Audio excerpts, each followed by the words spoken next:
Olá, pessoal, que alegria poder estar aqui nessa jornada hoje com o pastor Roberto Casas. O pastor Roberto Casas é um grande amigo, ele tem um chamado, dom de evangelismo. Você sabe o que é isso? Alguém que respira o evangelismo.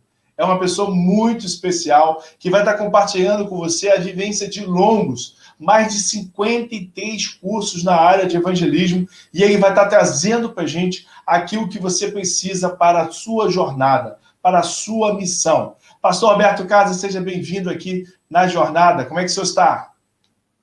Estamos bem felizes. Você não imagina a felicidade de estar contigo aqui nessa live. Você em Portugal, nesse país maravilhoso que descobriu o nosso Brasil, que nós amamos, que temos uma dívida imensa a pagar com eles, não é? E a alegria é porque nós nos encontramos no Rio e agora estamos juntos, rapaz. Você me arranca aqui do Acre, de dentro da Amazônia, para colocar aí no mundo. Que maravilha! Pastor Roberto Casas, o senhor facilitou muito a nossa vida ao trazer para a gente esse curso. Você sabe o que a Bíblia diz sobre a vida eterna, onde você traz aqui um plano de conversão. O senhor traz uma orientação, uma base bíblica, onde nos ensina a levar a palavra, né? A tirar o bebê da barriga da mãe, né? Trazer a pessoa, o novo convertido ao mundo. Isso é muito especial para todos nós. Mas, pastor Roberto Casas, eu vou começar perguntando para ti o seguinte: por que nós devemos evangelizar? Olha, a verdade é muito simples. Deus nos criou, Satanás nos derrubou no Jardim do Éden, nós fomos condenados ao inferno. Jesus vem ao mundo, paga o preço da salvação e volta ao céu e nos dá a incumbência de tirar os outros irmãos do inferno. Nós temos que evangelizar porque nós temos que tirar do inferno. Nós estamos lidando com a eternidade dessa pessoa. Por isso é que nós temos que evangelizar. É a arma de Deus para tirar do inferno.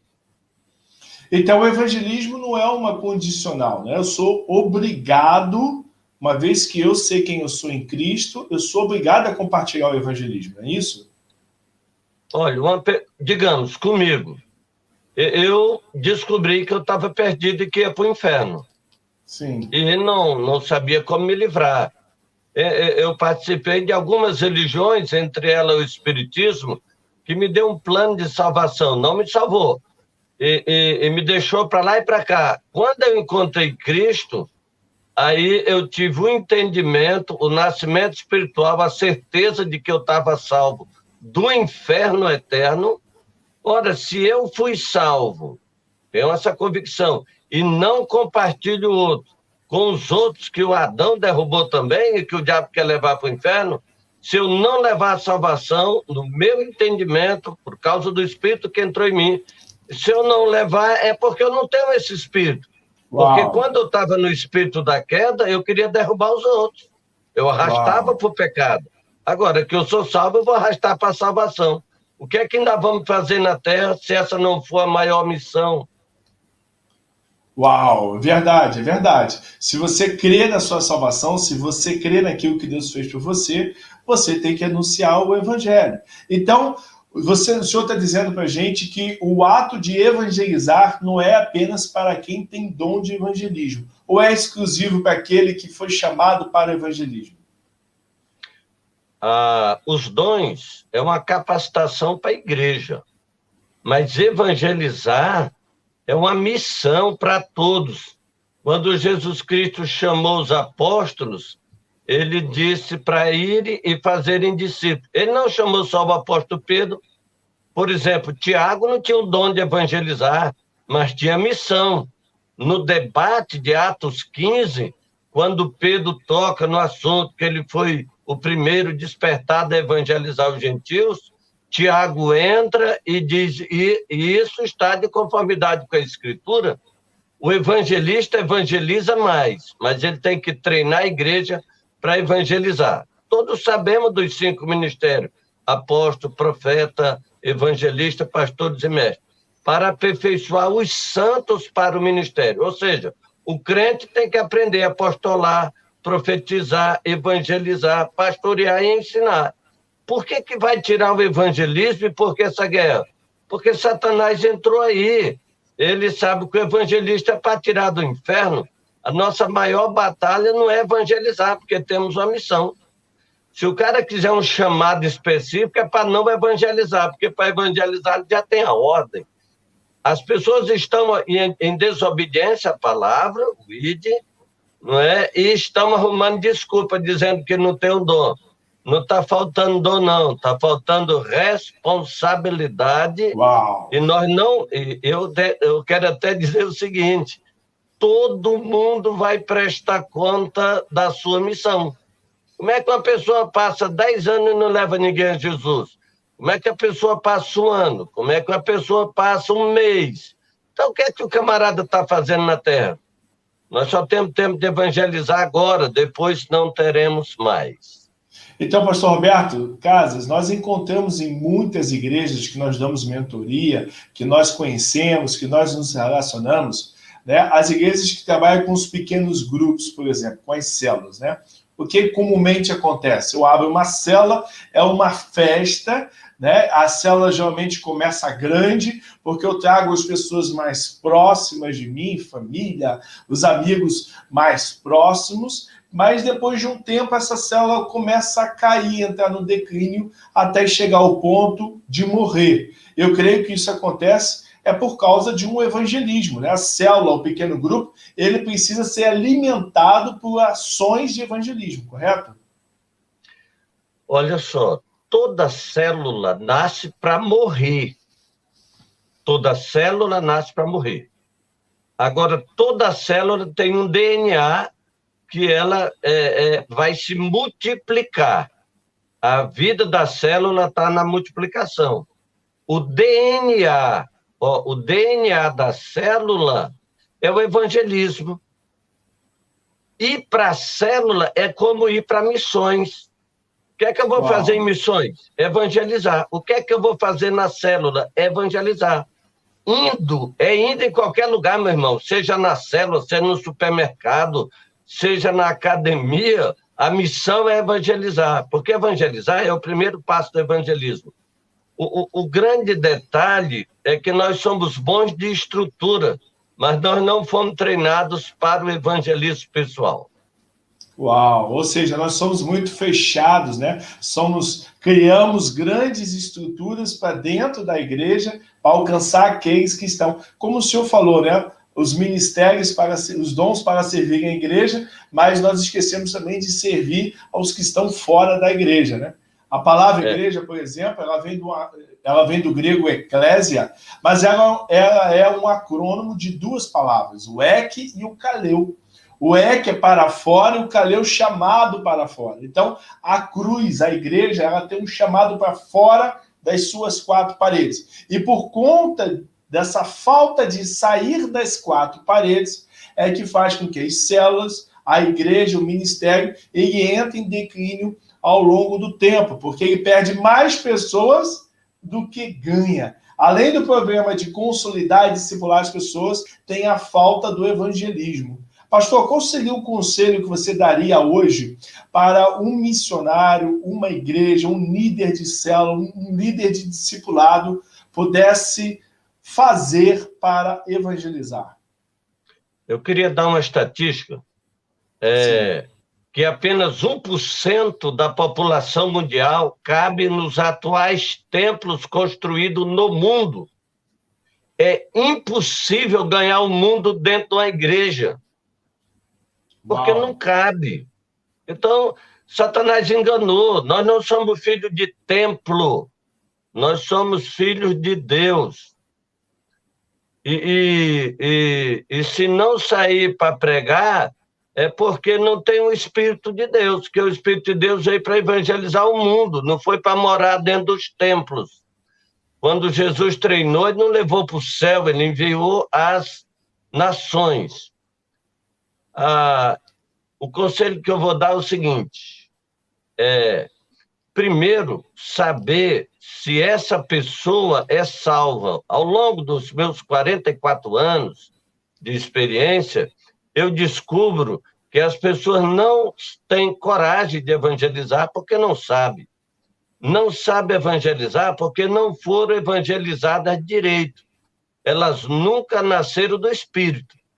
Como disse Paulo, né, em Éfeso, recebeste vós o Espírito Santo quando creste. Como é que uma pessoa que não nasceu vai levar o outro a nascer? Como é que uma pessoa que não sabe o que é salvação vai ensinar a salvação? O Espírito que nós recebemos é de fé, ousadia, mas o espírito de Adão é o espírito do medo. É impossível segurar a avalanche, o poder do Espírito Santo dentro de uma pessoa. Porque você percebe que quando Pedro evangelizava, o Espírito Santo estava tão ávido para salvar Cornélio e a família dele, que não esperou nem Pedro terminar de evangelizar, ele já caiu sobre todos. Algo fantástico. É verdade. Agora, Antes de Pedro terminar, né? Antes de Pedro terminar o evangelismo, lá em Atos 10, o Espírito Santo já havia feito a parte dele, né? Já. Agora, por que é que o Espírito Santo não faz a parte dele? Porque Jesus Cristo disse, ide e eu estarei convosco.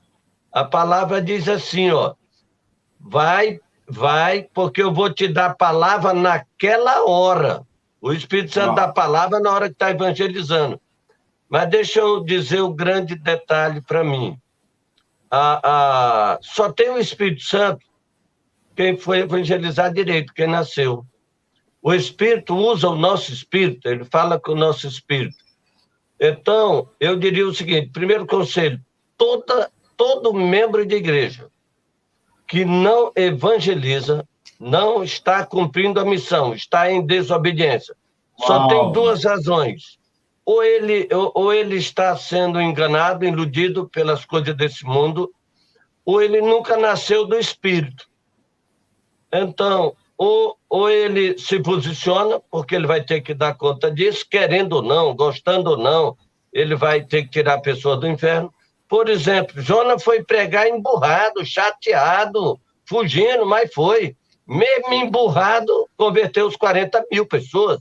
Não interessa, eu já preguei com depressão, já preguei com câncer, já preguei liso, já fui insultado, e eu com síndrome de pânico preguei, teve 19 decisões, descobri que o Espírito Santo não tem pânico, já preguei com câncer, o Espírito Santo não tem câncer, não tem problema nenhum, quem tem problema e desculpa é o povo, e exatamente o povo que não nasceu. É interessante que algumas pessoas que não evangelizavam, eu estou com um camarada que eu evangelizei ele há 15 anos. Essa semana eu me encontrei e revisei, ele faltou um detalhe. O camarada está liderando comigo, depois você vai conversar com ele. Um outro de 35 anos de uma igreja. E eu abordei, ela achava que era salva, quando nós tratamos, ela entendeu que não era. Ela disse, depois de 35 anos, hoje, eu encontrei, hoje Deus fez maravilha na minha vida.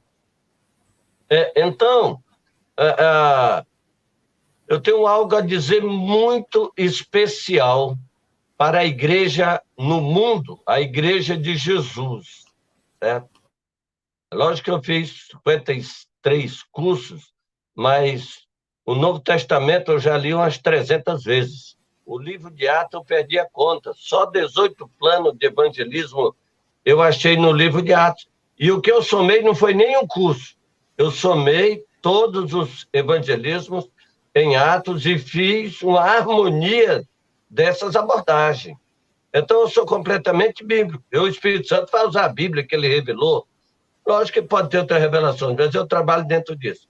Então, eu diria o seguinte, se a gente abrisse o canal da salvação, pastor, e pegasse todo mundo para debater a vida eterna, e a gente está tratando da salvação ao vivo, e as outras pessoas escutando e fazendo qualquer tipo de pergunta, pode ser que milhares sejam salvos, aquela parábola das 10 virgens, que 50% ficou dentro da igreja.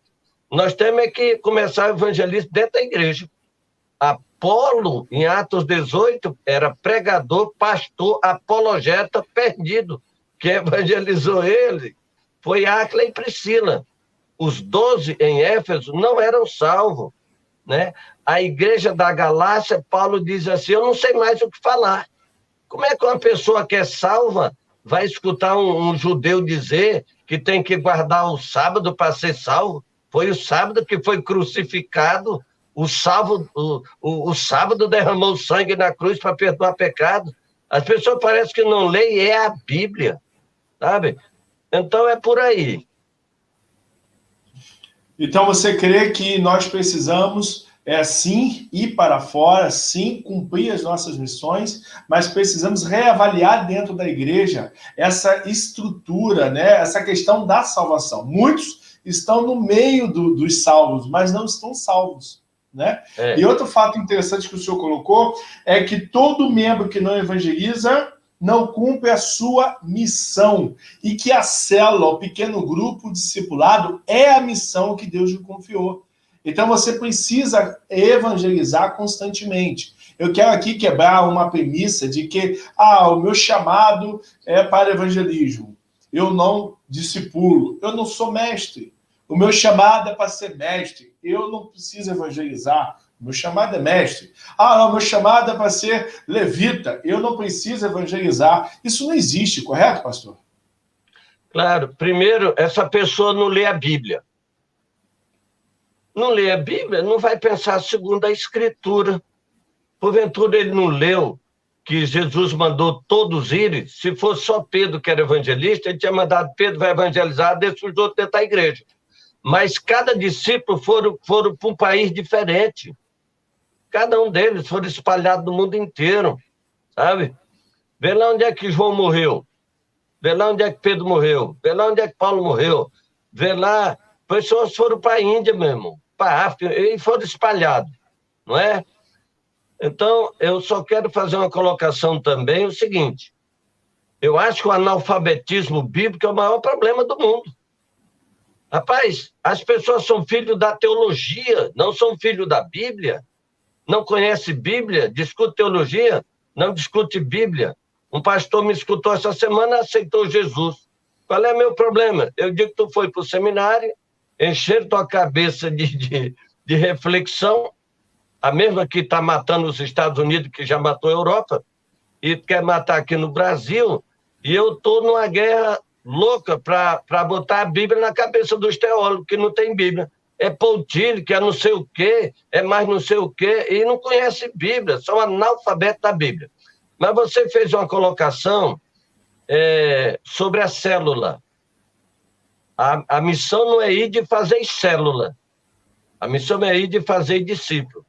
A célula é uma pequena igreja, uma pequena eclesia, que sai para fora do templo, vai para dentro da casa. Mas a célula não é ir para casa. A pessoa que está na célula é para evangelizar quem está na casa. Porque se fizer a estrutura e não evangelizar, perdeu o propósito. Exatamente. A célula tem propósito, é um espaço para evangelizar. Agora, tu imagina, o cara compra um barco para pescar, põe as redes e vai para o mar e determina seu território e não pesca, aí está furado. Ou seja, a missão é evangelizar. Evangelizar é a primeira parte do discipulado, lógico. Começa evangelizando. Quem não nasce precisa ser doutrinado. Quem não nasce precisa estar dentro da igreja fazendo o quê? Nada. Tanto faz estar dentro da igreja, meu irmão, como estar dentro do supermercado, da estrutura de alvenaria. O problema não é se você está dentro do supermercado, dentro da igreja ou dentro de casa. É se Cristo está dentro de você, se o Espírito está dentro de você, e quando você abrir a boca, quem vai falar é o Espírito Santo. Quem está falando é tu, teu medo, teu problema. Sabe por que o Gadareno evangelizou 10 cidades sem nenhuma live, sem nenhum treinamento, sem nenhuma direção? É porque o Espírito de Deus entrou nele. O Espírito Santo entrou. Agora, por que é que essa ruma de gente dentro da igreja está perdendo só para o Gadareno? Perdendo para a mulher samaritana. Olha, me impressiona, pastor. Os 12 discípulos atrás de comer pão em Samaria. E uma mulher que teve 5 maridos tocou fogo na cidade do evangelismo.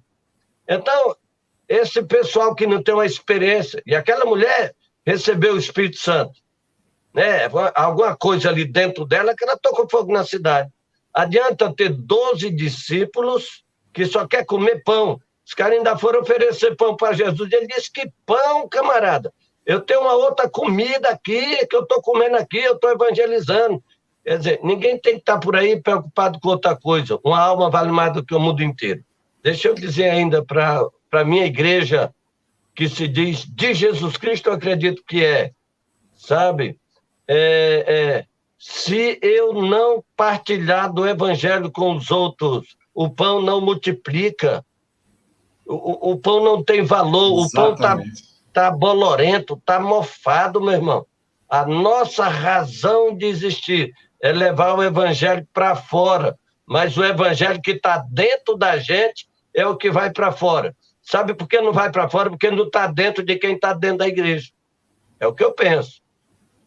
É a minha experiência.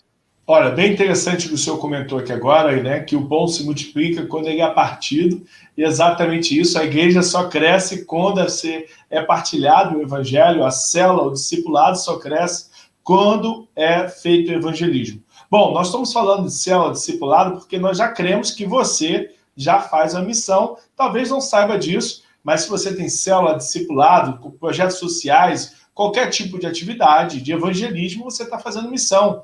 Então, essa jornada foi para potencializar você. O pastor Alberto Casas citou aqui para a gente que muitos estão dentro dos templos, dentro das igrejas, mas não tem óleo na tua botija, na sua candeia, né? Como aquelas viúvas, né? Aquelas virgens, desculpa, as 50% das virgens que ficaram na igreja. Estão entre, mas não são as escolhidas. Eu vou pedir para o pastor Roberto Casas ministrar na sua vida agora como é que funciona um processo de avaliação se você está salvo ou não. Claro que todo o processo educacional do evangelismo, conscientização, abordagem, não dá para a gente fazer aqui nessa jornada, mas nós vamos ter uma surpresinha para você amanhã sobre isso, ok? Mas hoje eu quero que o pastor Roberto Casas ele cite para você o que ele aprendeu ao longo de mais de 40 anos, mais de 53 cursos. Que valor tem isso, pessoal? Um valor incalculável. Então, assim, pegue o seu papel, a sua caneta, que nós vamos fazer aqui um bate-papo para você avaliar a pergunta que eu vou lhe fazer agora. Se você morrer hoje, você vai para o céu ou vai para o inferno? Pastor Roberto Casas. Essa é uma pergunta de avaliação muito boa. Geralmente, as pessoas dizem: acho que vou para o céu. Sim, aí cabe a segunda pergunta. Como é que você tem certeza que vai? Elas começam. É porque eu estou na igreja, é porque eu parei de pecar, é porque eu tenho uma vida com Deus, essa história toda. Nada disso é verdade. E tem pessoas que dizem assim: é porque Cristo morreu pelos meus pecados. Olha uma coisa muito boa isso. No entanto, a Bíblia diz que o sangue de Jesus nos perdoa dos pecados e a morte de Jesus paga o preço da morte. No Evangelho, na carta de João, capítulo 5, verso 10, diz que quem crê em si mesmo tem o testemunho dentro dele. Então, a pergunta é muito simples. Se você faz a pergunta, né? Se você morresse agora, tem plena e absoluta certeza da sua salvação? Se você não souber, eu vou fazer outra pergunta. Você responde para você essa pergunta e depois você manda um clipe bem pequenininho para nós, contando a sua experiência de salvação. Como que pregaram para ti, o que é que pregaram, o que é que você creu, qual foi a sua decisão, né? Porque eu posso crer que Jesus é o Salvador e posso não ser salvo. Entendeu? Jesus Cristo disse para Nicodemos que ele tinha que nascer, mas que ele não se admirasse de ter entendido que precisava nascer. Entender não é salvação. Salvação é nascer. Entender que tem que casar, o noivo e a noiva entendem. Agora, casar é diante do altar, é uma decisão diante do altar.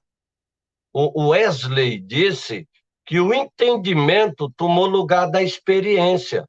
A teologia da salvação não salva. O que salva é o encontro com Cristo, é a decisão. Ele diz: todo aquele que o recebeu, deu-lhe o poder de serem feitos filhos de Deus. Todo aquele que confessar será salvo. Agora, confessar o quê? Confessar uma religião? Não. Quando Jesus veio, já tinha 250, já tinha... Hoje tem 40 mil religiões cadastradas, segundo o Shed, que já faleceu. Todo mundo tem religião, como eu tinha minha, mas não tem salvação. Então, é preciso tratar exatamente desse fator na hora que o cara é transportado do reino das trevas para o reino da luz.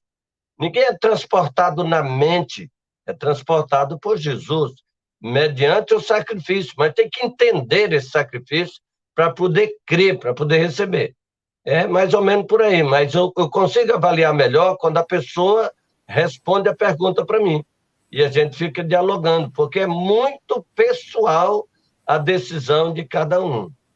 Exatamente. Vamos lá. Então, eu vou te fazer aqui algumas perguntinhas. A Bíblia, ela comprova a existência de uma vida eterna? Claro, a Bíblia diz assim: Deus nos deu a vida eterna. A pergunta é, se Deus deu, ela existe, acabou. Agora, se ela existe, a pessoa pode ter a dela. Agora, é interessante que Deus nos deu a vida eterna. Quanto anos dura a vida eterna? A vida toda. Eu encontro crente dizendo que perde a vida eterna.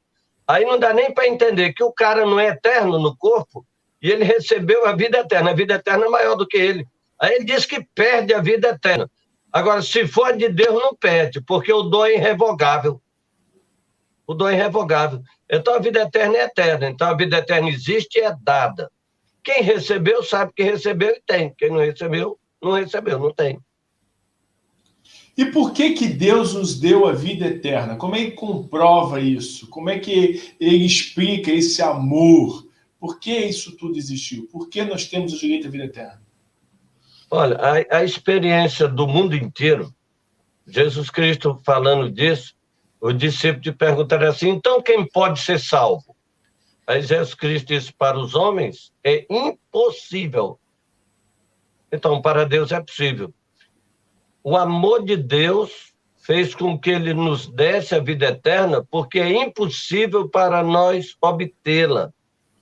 Porque se fosse pelas obras, não estaria escrito: pela graça sois salvos, não vem das obras. Não é? Uma pessoa disse para mim que já nasceu salvo. Eu digo, aí complicou, porque se Jesus veio buscar o pecador, tu vai para o inferno, porque só vai ser salvo quem tiver consciência que tem pecado e que está condenado.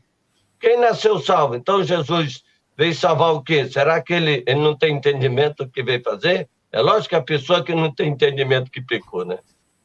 Então, aproveitando sobre isso, o que nos comprova que nós temos o pecado, que nós precisamos nos libertar do pecado, nós precisamos nos converter? Qual a consequência do pecado? Fala um pouquinho para a gente sobre isso. Um pé que dá qualquer fruta, o que é que comprova que uma mangueira é uma mangueira? É a manga, não é? É o que sai de dentro dela. O que comprova que eu sou pecador é o meu pecado. Eu minto, eu roubo, eu engano, eu tenho um olhar cheio de adultério.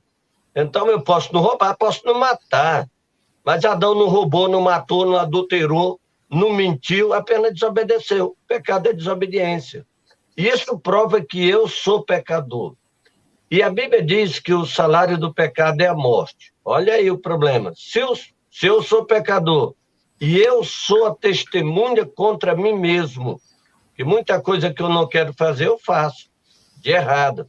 Então eu tenho consciência que eu sou um pecador. Aí a Bíblia diz que o preço do pecado é a morte eterna. Então, se eu pequei, eu já fui julgado pela Bíblia, eu já estou condenado. O salário do pecado não será a morte. Todos os religiosos acham que serão salvos no futuro.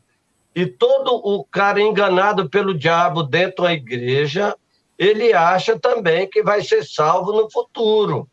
Mas o cristianismo diz, Deus nos deu, está no passado. Porque ninguém pode falar de salvação sem que a tenha em si mesmo, tá certo? Então eu preciso entender que eu pequei, que eu estou condenado à morte, que eu não vou ser condenado. Quem pecou foi condenado na mesma hora. Repetindo, o salário do pecado não será a morte, pecado é presente, a condenação é presente. E o problema é que as pessoas estão indo para o inferno e não sabem. Satanás, que criou as religiões, deixa eu salientar aqui, num quadro completamente interessante. Jesus foi para o deserto para ser tentado, e em vez dele convidar o Satanás para ir para o culto, lá em Jerusalém, foi o Satanás que convidou Jesus para ir para a igreja. O Satanás puxou a Bíblia dentro da igreja. O Satanás pregou para Jesus. O Satanás aplicou a Bíblia, ainda mandou ele pular. Meu amigo, você que diz que vai onde prega a Bíblia, você não sabia que Satanás também prega a Bíblia, que entende a Bíblia, que conhece a Bíblia, que pode te induzir através da Bíblia? A única coisa que Satanás não pode fazer é gerar uma pessoa filha do Espírito da verdade, porque ele é o espírito da mentira. Está muito sério essas coisas. Sabe, meu irmão, se você está me escutando e não tem certeza da salvação, se você não cuidar de você, você vai para o inferno que você tem tanto medo. É verdade. E quando você cair lá, você não volta. Porque na parábola do rico e do Lázaro, quando o cara caiu do outro lado, ele tentou sair, aí Jesus disse, não, aqui há um grande abismo, aqui não tem reencarnação, aqui não tem purgatório, aqui tem pena de morte eterna. E ele ficou tão consciente no inferno que ele pediu para falar para os irmãos dele, que ele sabia que não ia sair. Sabe, pode ter muito parente teu no inferno pedindo por ti. E tem muita gente que ouve falar no inferno e ainda não acordou, que está condenado ao inferno. Meu irmão, acorda. Pergunta de novo, se tu morresse aí agora, tu tem plena convicção da tua salvação? O Espírito Santo dá testemunho no teu espírito que você nasceu de novo? Que Cristo pagou o preço da tua morte no dia que tu creu? Mas nós vamos tratar disso noutra ocasião, hein? Sim, pastor, qual é a solução que Deus arrumou, então, diante ao pecado? Como é que eu venço isso? Como é que eu consigo superar isso? As tuas perguntas são muito precisas, eu agradeço a Deus por essas perguntas. Então, vamos lá, todos pecaram, correto? Romanos 3:23, Romanos 6:23, se a gente pudesse pôr na tela, não é? Diz assim, o salário do pecado, salário é preço, é pena, é a morte. Então, existe o pecado, eu sou pecador, está muito claro, e eu tenho uma pena de morte. Pecado, pena. Na aliança da salvação feita por Jesus, a primeira ceia, ele responde a pergunta do pastor Marcelo. Ele pega um cálice de vinho e diz assim, este é o sangue da nova aliança. E essa nova aliança é feita do meu sangue. Este vinho, este sangue é derramado para remissão de pecados. Ninguém é salvo do pecado, nós somos perdoados.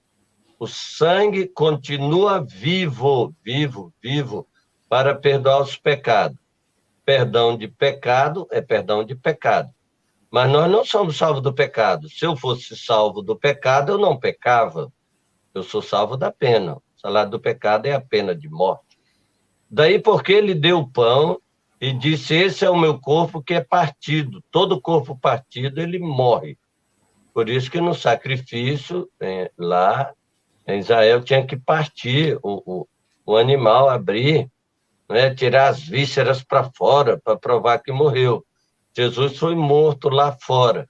Então, ele paga o preço da morte com a morte. Não é evidente que, se o preço é a morte, tem que pagar com a morte? É evidente também que ele derramou o sangue antes de morrer. E é evidente que ele ressuscitou no corpo. Ele não ressuscitou com sangue, ele ressuscitou sem sangue. O sangue dele ficou na terra. E ele também levou para o céu. A morte é que paga o preço da morte. Essa questão aí é muito séria, porque algumas pessoas, elas se atrapalham nesse meio. Como é que você prova que comprou qualquer objeto? Com a nota fiscal. Como é que você tem a prova de que saiu da pena de morte? Porque você tem o corpo de Jesus Cristo ressuscitado e marcado pelos cravos, pela lança. Tanto é que, se você ler o Novo Testamento, a Bíblia diz que eles se tornaram testemunha da ressurreição, porque morrer é para todo mundo, ressuscitar é para Jesus, né? Então, todo mundo tomando vacina para não pegar aí o vírus da Covid. O Espírito Santo é a vacina contra uma doença pior do que o Covid, que é a morte. Se você tomar a vacina do Espírito, mediante o sacrifício, você já está imunizado contra a morte eterna, porque você já tem o Espírito da vida eterna. Por isso que Jesus Cristo disse: quem crê em mim, ainda que morra, viverá. Não foi o Espírito Santo que ressuscitou Jesus? Foi. Então é o Espírito Santo que vai te ressuscitar. Quem dá o Espírito Santo? Jesus. Mediante a quê? O pagamento. Ele paga com o corpo e ele dá o Espírito Santo depois que ele ressuscitou. Ele, enquanto não tinha morrido, ele não tinha o poder de transmitir o Espírito. Ele mesmo disse, o Espírito ainda não tinha sido dado, porque Jesus não foi glorificado. Então, Jesus Cristo, o homem, é filho de Maria, mas quando ele ressuscita, é declarado filho de Deus. Quando ele diz que veio para os judeus, ele estava em Jesus, no corpo de Jesus, no corpo humano. Quando ele ressuscita, agora o corpo dele está glorificado e imortal. Ele é declarado filho de Deus, segundo a carta de Romanos 1, 3 e 4 ali. Então, essas diferenças são muito sérias, porque o Cristo eterno, que é o ungido, diz: no princípio era o Verbo estava com Deus, o Verbo era Deus, e o Verbo se fez carne. O milagre é que um ser humano conteve Deus, o eterno, dentro dele. Amém? Por aí. Ok, pastor, muito importante aqui. Agora uma perguntinha para o senhor acerca do batismo, né? Lá em Mateus 28, 19 em diante, diz: ide por todo mundo, pregai o evangelho, ensinando a seguir meus seguidores, batizando-os em nome do Pai, do Filho e do Espírito Santo. O batismo me garante a salvação, pastor? É muito lógico. Jesus Cristo disse assim: ide, pregar o evangelho e batizar. O batismo é para quem ouve o evangelho, crê, nasce do Espírito e é batizado. Muito simples. O batismo é para o salvo. O batismo é para o salvo, deixa eu repetir. Mas o batismo não salva, mas o salvo deve se batizar porque é salvo. O que salva não é o batismo. O que salva é o sacrifício. Agora presta atenção.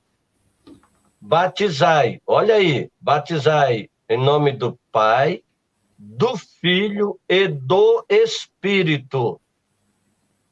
O batismo na água é um simbolismo de que você morreu, foi sepultado e ressuscitou. Agora, se o cara não morreu, não foi ressuscitado, não foi sepultado e não ressuscitou, porque eu vou batizar na água? Ele só vai molhar e enxugar no inferno. Batismo no Pai, Pedro diz que é a consciência que temos de Deus. É o batismo da consciência humana. O batismo em Cristo, de acordo com Romanos 6, diz: todos aqueles que creram em Cristo, nós morremos com Ele, somos sepultados com Ele e ressuscitamos com Ele. Aí está o preço pago. E o batismo no Espírito é o selo do Espírito que entra na pessoa. Então, a pessoa, antes de ser batizada na água, ela tem consciência que Deus existe, que é Pai de Jesus, e que foi quem mandou Jesus, que pagou o preço na cruz, e tendo entendimento do preço da cruz, ele recebe o Espírito Santo. Pedro diz, porventura pode recusar as águas para serem batizados aqueles que, como nós recebemos o Espírito Santo? Filipe disse ao eunuco disse, aqui tem água, que impede que eu seja batizado? Ora, é lícito se crer de todo o coração. O que é que ele diz? Creio que Jesus é o Cristo. Cristo é ungido, o Filho de Deus, que morreu na cruz e que pagou o preço do pecado com o sangue e da morte com a morte. Isso é o que salva. O batismo nas águas é apenas um testemunho para os outros verem fisicamente o que aconteceu espiritualmente com ele. Ok, pastor. Agora vamos a uma parte prática, bem didática. Não que o senhor tenha falado tem sido prático, pelo contrário, foi muito prático. Mas eu queria uma forma didática para alguém que está ouvindo, está participando dessa jornada, e ela quer desligar essa jornada e partir para o evangelismo. Ela começa por onde? Como é que ela consegue chegar, achar pessoas, contactar pessoas? Quais são as iniciativas que ela pode fazer para começar agora a evangelizar uma pessoa? Primeiro, ela tem uma rede de relacionamentos. Ela tem família. Ela tem amigos. Ela tem colegas. Então, aí está o nicho dela. Segundo, quando eu aceitei Jesus, o primeiro texto que eu li da Bíblia, era a Bíblia do papai, que era um espírita, estava escrito assim, portanto, ide e fazei discípulos. Eu disse, eu aceitei Jesus, não faz 24 horas, ele já mandou fazer discípulo, mas o fato é esse. Se ele mandou fazer e ele me salvou, por que eu devo de desobedecer? Mas eu tinha medo de ir. O que falta nas pessoas não é competência, elas têm a Bíblia na mão. Na igreja de Jerusalém não tinha Bíblia. Aí, eu querendo arrumar uma desculpa para mim, eu puxo a Bíblia um pouco para trás e vou ler outro versículo. Disse assim, não vos preocupeis com o que é vez de falar, porque não sois vós que falais, mas o Espírito do vosso Pai que fala em vós. Aí eu digo, eita fé, o Espírito Santo está aí dentro de mim. Aí eu olhei para mim e não achei o Espírito. Mas como é que eu vou saber que o Espírito Santo está dentro de mim e que ele fala? Eu peguei minha Bíblia, fui para a rua, caminhando. E aí, lá na frente, eu encontrei um aleijado na cadeira de roda. Eu digo, essa aleijada que ela não anda mesmo. E comecei a conversar aleatoriamente, perguntando as coisas sobre ela. Depois de 1 hora, ela creu em Jesus. E eu disse, meu Deus, eu não sabia falar. Aí eu descobri que o Espírito Santo estava em mim. Se naquele dia eu temo e não saio de casa, eu não tinha descoberto que o Espírito Santo morava dentro de mim. Ele seria uma doutrina, mas o Espírito Santo, para mim, é Deus e mora dentro de mim. Saí de lá, fui numa outra aleijada, agora que eu conhecia minha amiga, a Amélia aceitou Jesus, e a Amélia é crente, trabalha até hoje. E daí eu entrei no hospital, e aí eu fui para os presídios. Eu só ia para o lugar que as pessoas não podiam sair. A palavra é essa. Quem tem o Espírito de Deus, ele fala através da pessoa. Fala a Bíblia, conversa com as pessoas. Vai. Se você for, além do Espírito ir, Jesus vai contigo. Vai. Não deixa que o medo te domine. Você nasceu de Adão, ele diz, tenho medo. Mas você nasceu de Cristo. Ele diz, tudo é possível. Eu estou contigo. Basta a presença de Cristo, basta a presença do Espírito. A graça de Deus te basta, irmão. Ora e vai. Deixa o resto com Jesus. Deixa eu te dizer algo para mudar a sua vida.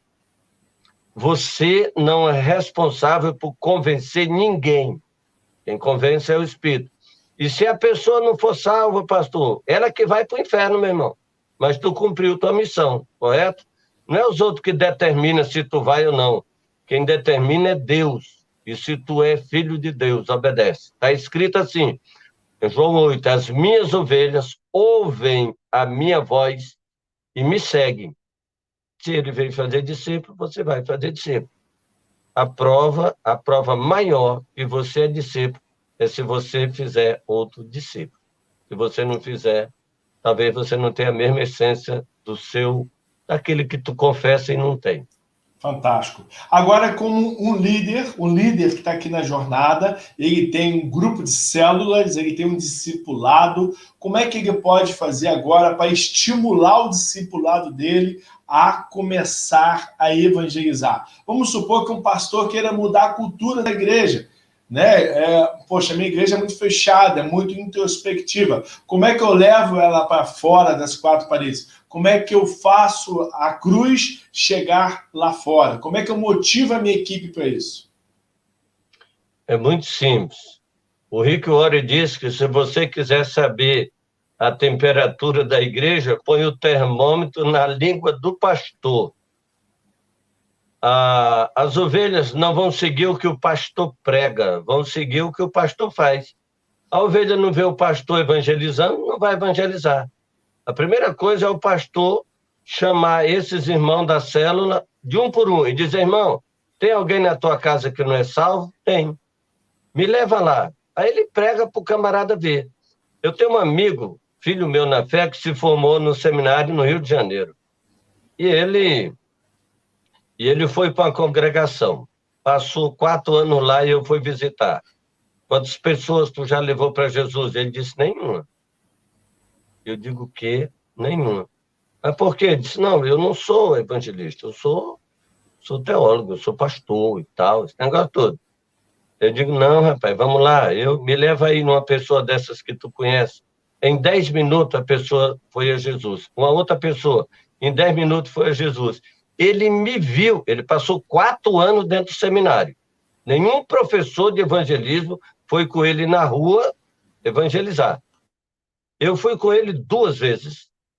E no outro dia, esse cidadão foi para a rua e ganhou 16 pessoas no final de semana. O problema é que as ovelhas nunca viram o pastor evangelizando. O pastor, ele amarrou a cruz no púlpito. Então, o cristianismo, para quem está sentado na igreja, é assistir culto, não é? Se não vê o pastor fazendo, ele não vai fazer. Não vai fazer. O ensino convence, o exemplo arrasta.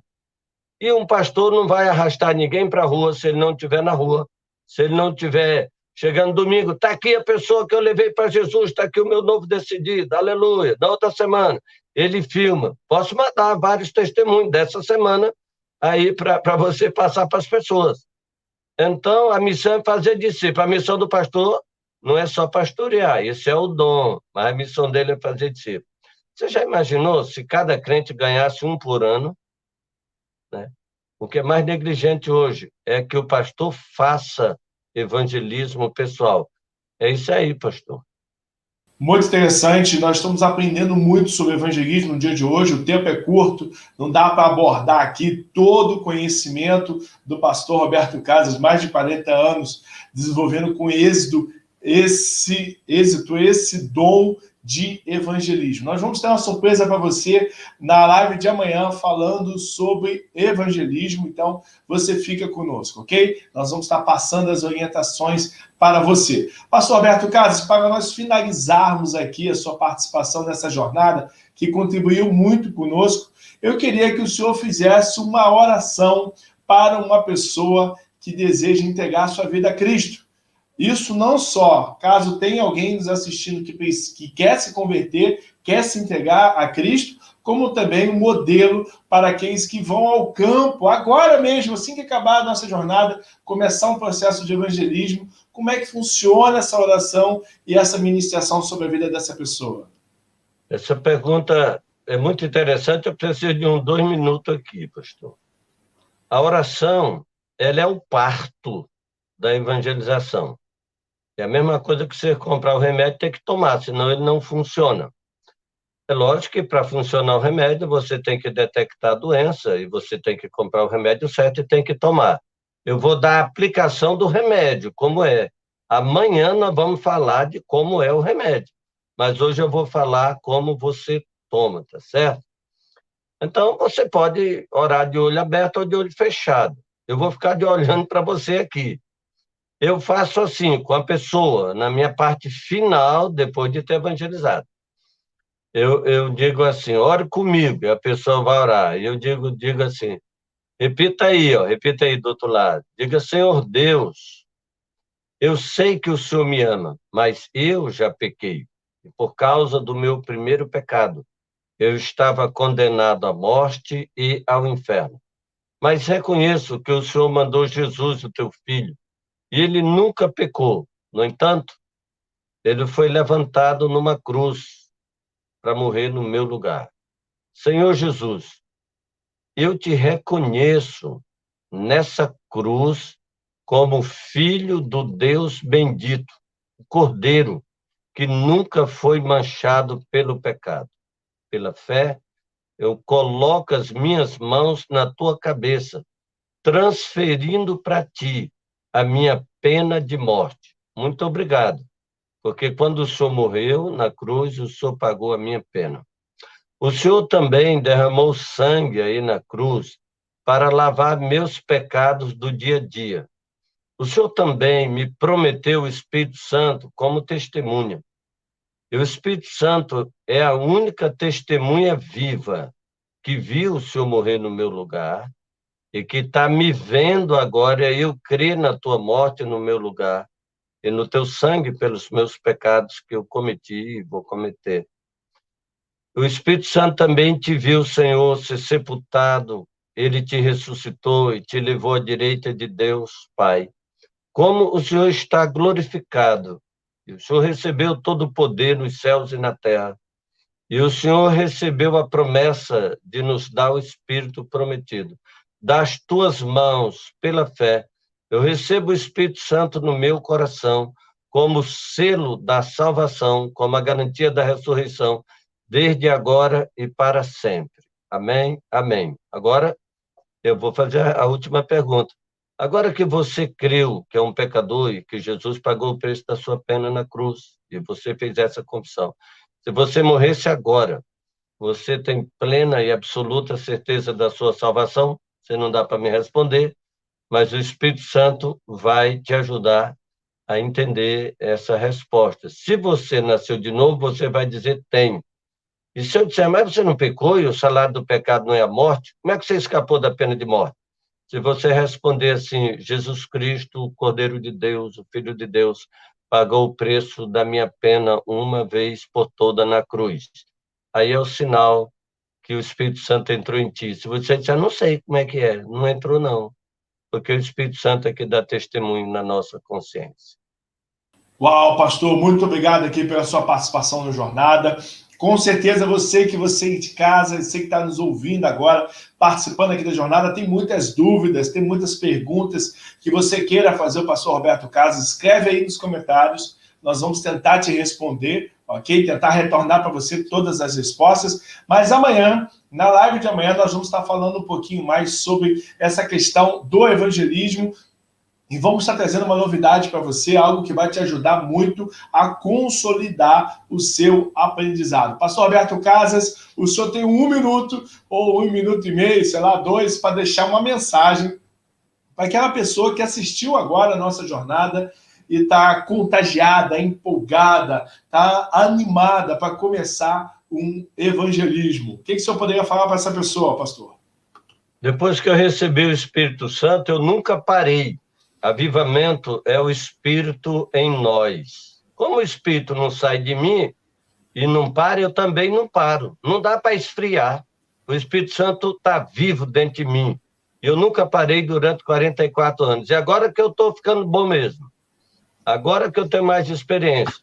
Mas eu gostaria, pastor, que o senhor desse o meu número e as pessoas que queiram conversar comigo pessoalmente, daqui para frente, pastor, evangelista, missionário, membro de igreja, convidado, ateu, o que vier, qualquer religiosidade, eu estou disposto para a gente conversar. Eu amo fazer isso. Amém. Muito obrigado, pastor Roberto Casas. Deus abençoe você, a sua casa, a sua família. Um beijo grande. Tchau, tchau. Deixa eu dizer, você me fez evangelizar hoje no mundo mais do que meus 44 anos. Eu estou na Europa, na África, no mundo, num dia. Isso é bênção para mim. É verdade, nós temos pessoas de vários países do mundo participando da jornada, graças a Deus, e o ensinamento que o senhor compartilhou hoje alcançou todos esses continentes e vai, com certeza, estar extrapolando os limites aí do Rio Branco, de Acre, e alcançando várias nações. E, com certeza, pastor Alberto Carlos, eu quero falar uma coisa para o senhor, que o seu ensinamento de hoje, aquilo que o senhor tem depositado sobre nós, aquilo que o senhor tem liberado para mim, para a nossa equipe, para diversos outros pastores, vai ajudar o evangelho do Senhor, o reino ser povoado. Eu quero agradecer isso em nome de todos e pedir ao Espírito Santo que continue te fortalecendo, continue te enchendo de graça, porque o Senhor, com muita simplicidade, conseguiu explicar para a gente tudo sobre o evangelismo. Isso é muito bom. Muito obrigado, pastor. Deus te abençoe. Amém. Obrigado também.